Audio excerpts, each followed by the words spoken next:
Hi everybody, I'm Cliff. This is Life with MS, and today we are going on a walk.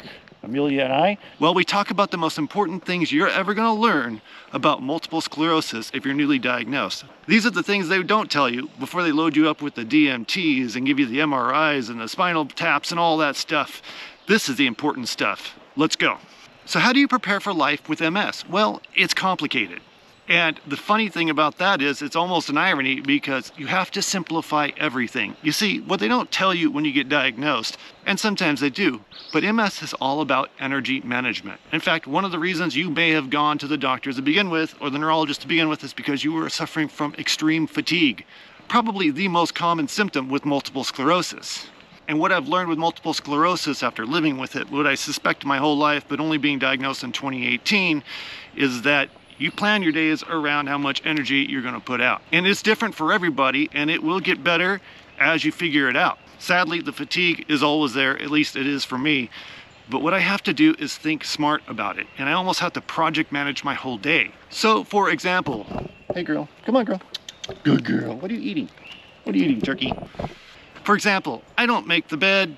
That's extra energy I don't need to waste. No one's gonna see it except for my family. Nobody cares. I order stuff to be delivered to the house whenever I can because just a trip to Home Depot, driving across town, going there, getting out of the car, doing all that stuff, getting back in the car and driving all the way back home will wear me out before I even get a chance to do anything that I originally went to Home Depot for to begin with.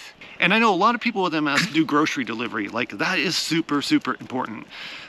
Grocery stores are super fatiguing to me. I don't know if it's because of just all the decision making or just the stimulus overload with all the colors and all the people and all the noise and the sense that we need to rush and get it done.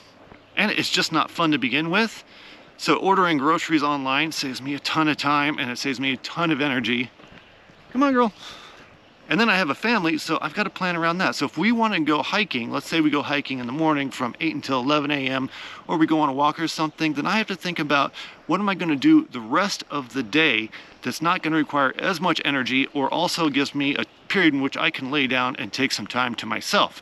Like, that is super important. I need a recharge time, and that's usually from about noon to maybe 1 or 2 o'clock in the afternoon.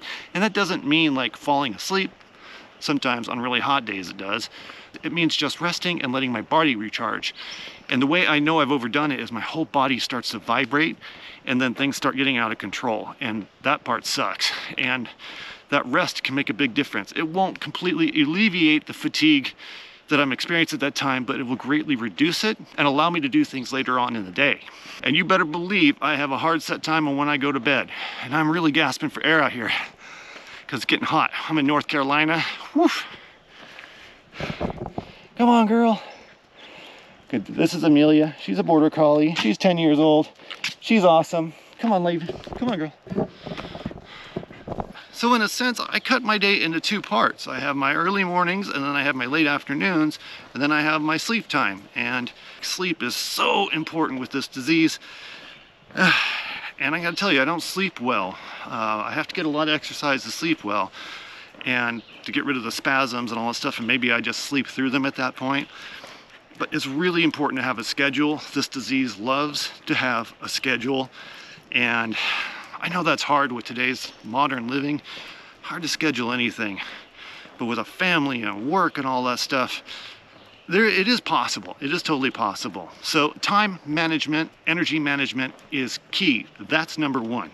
Number 2, and this one took me years to figure out, it's okay to be not okay.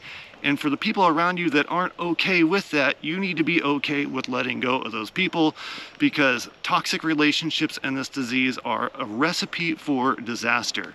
Let me give you an example. I had a friend. He comes from a different country, a country where they don't really embrace disabilities. They don't really talk about their disabilities, and therefore they don't really understand disabilities. And he knew me before I was diagnosed, and he knew me after I was diagnosed. And he always thought MS was something I could just push through and that I was being lazy. And therefore he took it personally when I would like duck out of activities. And I realize it's part of his culture, right? I get that. At the same time, it's not the kind of culture that's conducive to being okay with multiple sclerosis. And so I had to cut that relationship. I tried having a conversation with him, but that level of commitment to his culture was so deeply ingrained that he wasn't willing to budge, and that's okay. Like, we're just not compatible as friends. But on the flip side of that, you can identify that type of person. It's almost like that manager or supervisor you had at the high school job that would walk in the room, everybody's having fun, and then suddenly it just like sucks the energy out of the room. That's a toxic person. And with this disease, a toxic person takes a lot of energy to manage, and it's just not worth it. So when I realized this stuff and I talked to my therapist about it, and he says, well, you need to put up really thick boundaries or get rid of those people because they're only going to progress your disease and just frustrate you. He was totally right. Absolutely right. And she's peeing. No respect for nature, girl. Number 3, don't stop doing what you love doing just because you have a disease like multiple sclerosis. You may just have to do it differently. I wish I had learned this sooner. I have a fly buzzing around my face that's driving me crazy. When I was first diagnosed, I was told everything was going to change, and I didn't understand the impact of that statement from my neurologist until later on, and he was absolutely right. But I made some pretty big mistakes in the beginning, basically because I didn't know different. And one of my things I loved doing, and I've loved doing my entire life, has been cycling. When I cycle, I lose myself. Like I find that place where I'm at peace, and it really de-stresses me. And I stopped doing it when I got diagnosed because I started focusing on my disease, exclusively on my disease and my medication, and talking to my neurologist all the time and my care team and trying to figure everything out. And at that time, I wish I had access to someone who would have told me, hey, you just need to keep doing what you're doing, and you're gonna have to do it differently. And that means I don't cycle as far or as often or when the weather's too hot or all these things. But I went cold turkey on it and I got super, super depressed. And what I learned is, like, yes, this disease takes over your life, especially for those first few years after. It's getting hot and it's getting hard to talk. Especially for those first few years after the diagnosis. And that's okay. I think it's an important learning time, at least it was for me. And we have to discover how we manage it, because it's different for every single person. Their situations are different, their jobs are different, their families are different, there's all kinds of differences. What I had to learn was, like, how do I incorporate the things I used to love before my diagnosis and have it work with my current situation? Because let's be honest, everybody says we're going to fight MS. It's not a battle. It feels like a battle, and often you can relate it to a battle. It's more of like managing like that deadbeat cousin that shows up in your house and doesn't leave. So I had to adjust my hobbies and the things I like to work with my new reality. And I gotta be honest, I like hanging out with my family. I'm a family guy. We like doing crazy outdoor stuff and going places and having experiences, and the hotter it gets, the tougher it gets. And they know now that some days I just have to duck out.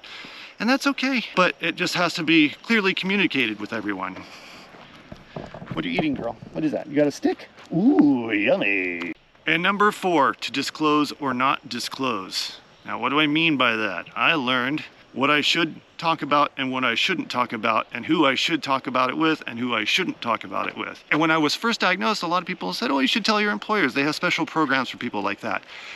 I don't find that to be beneficial at this point. 6 years later, what I have discovered is, while they have that checkbox on the application that says, do you need special accommodations? I think the business environment is really tough right now, and they need top performers.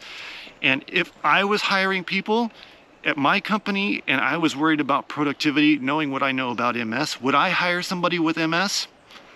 I don't know. I would hire based on their previous performance and not just because I run my company like a charity, because let's be honest, lots of companies don't run like charities, and they need top performers right now. So do we disclose our MS to HR people? That's a really hard question, and of course, it's probably career specific, HR specific, and well, I can't hide my situation now because I'm so public with my disease, but knowing what I know now, had I not been so public with my disease, maybe I wouldn't share that.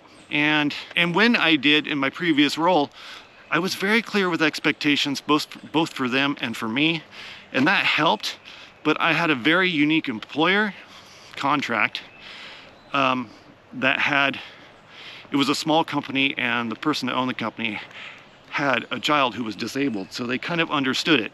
but I wouldn't expect them to understand what was going on with me if they had never been around somebody with MS. I don't know, it's up to you. Do you disclose that or not?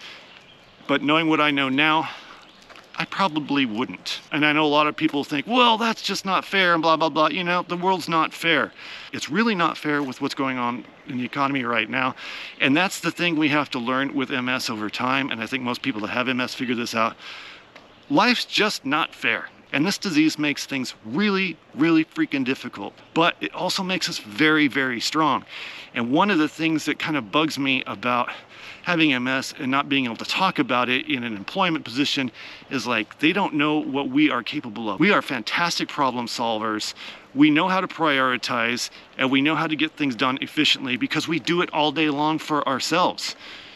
You know, we have to focus. There's just not a lot of people that have that level of experience and perspective. We are training 24/7 on how to make things more efficient for us.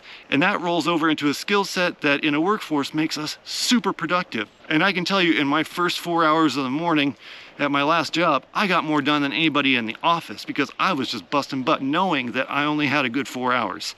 And they used to think, oh my gosh, you're like insanely productive. And I wasn't. I was insanely organized and very focused on what I needed to get done for that day. So we did well. Ultimately, I ended that contract job because it became super toxic. The management was a mess. And I told them from the beginning, if this gets to a point where I'm going home and losing sleep over it, I will come in and cancel my contract. And I put that in the contract, and I did, because I can't run the risk of my disease progressing because other people can't get their shit together. Avoid stress at all costs. I mean, some stress is inevitable, but there's a lot of stress that we have control over that we don't even realize it. So thank you for watching the channel. Those are my first 4. There are many more, and I will probably continue this series, but I don't want to overwhelm you. You probably had enough of that if you're recently diagnosed. Now, if you're part of my community that's been diagnosed for a long time, what are your life hacks or what are your life learnings that you wish you had known when you were first diagnosed? You know, like I said, they talk about medications, they talk about MRIs, they talk about diagnostic criteria, but I think we do a really poor job here in America of setting up someone with a chronic illness for success in terms of just dealing with it day to day. What are your tricks? Comment below. And please remember to like, share, and subscribe. I'm Cliff. I'm your #1 neurodegenerate here on YouTube, and this is Life with MS. For now, I'm out. Good job, girl. Oh, should we do a thumbnail real quick? Let's do a thumbnail with this nice background. What do you think? Look at, give me a kiss, give me a kiss. Kiss, kiss, kiss.